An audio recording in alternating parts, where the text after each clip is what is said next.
Ni périscolaire, ni cantine à Strasbourg mardi. Ce papa organise des tours de garde avec 2 autres familles.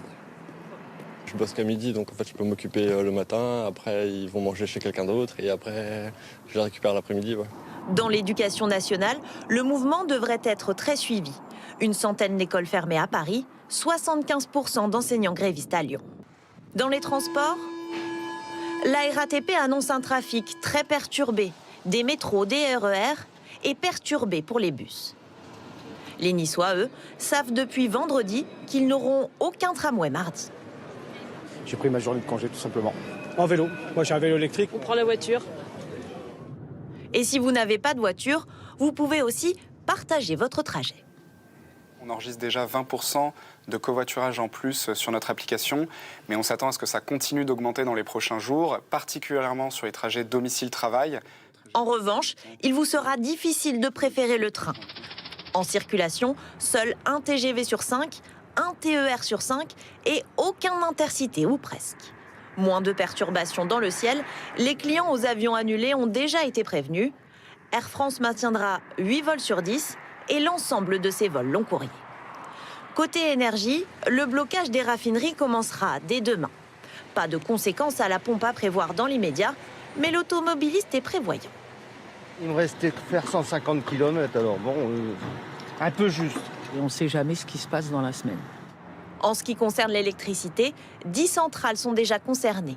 La baisse de production, équivalente à 6 réacteurs, oblige EDF à compenser en achetant à l'étranger. Sur les routes, pour la première fois, 2 syndicats de transporteurs appellent à la grève. Un blocage dès 22h ce soir. Il y aura des actions dans les zones industrielles, des actions sur route, autoroute, barrières de péage. Voilà pour le moment les remontées que j'ai. Une 6e journée de mobilisation rouge, voire noire, et pour la première fois, annoncée comme reconductible.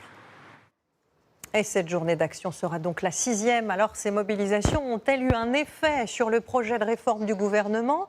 Y a-t-il eu aussi des débats, même chaotiques, à l'Assemblée nationale et désormais au Sénat? Et le texte initial a tout de même un peu évolué, comme nous l'expliquent François-Xavier Ménage et Charif Souari. Concernant les carrières longues, ceux qui ont commencé à travailler entre 20 et 21 ans, pour eux, il est désormais acté qu'ils pourront partir à la retraite à 63 ans. Le gouvernement a fait cette concession. Concernant la retraite des femmes, il y aura bien un système de bonification pour les mères de famille qui ont eu des enfants. Les négociations se poursuivent pour connaître les détails. Autre dossier, ceux qui touchent de petites retraites. Au départ, seuls les nouveaux entrants devaient profiter d'une pension revalorisée. Finalement, ce sera aussi le cas pour les personnes déjà à la retraite, mais à condition d'avoir cotisé autour du SMIC toute sa vie.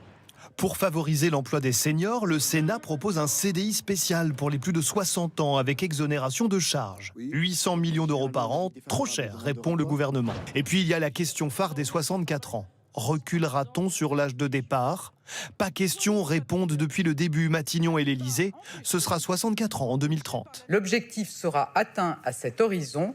Notre système par répartition sera alors à l'équilibre. La réforme prévoit d'économiser une dizaine de milliards d'euros par an, mais avec les concessions des dernières semaines, nous dit cette experte, la facture s'alourdit.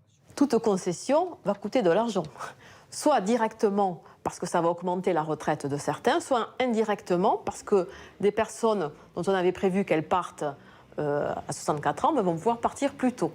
Donc ça va diminuer l'efficacité de la réforme. Le Sénat a encore une semaine pour débattre sur les retraites. Merci d'avoir regardé cette vidéo. Abonnez-vous pour ne pas manquer les prochains épisodes. À bientôt.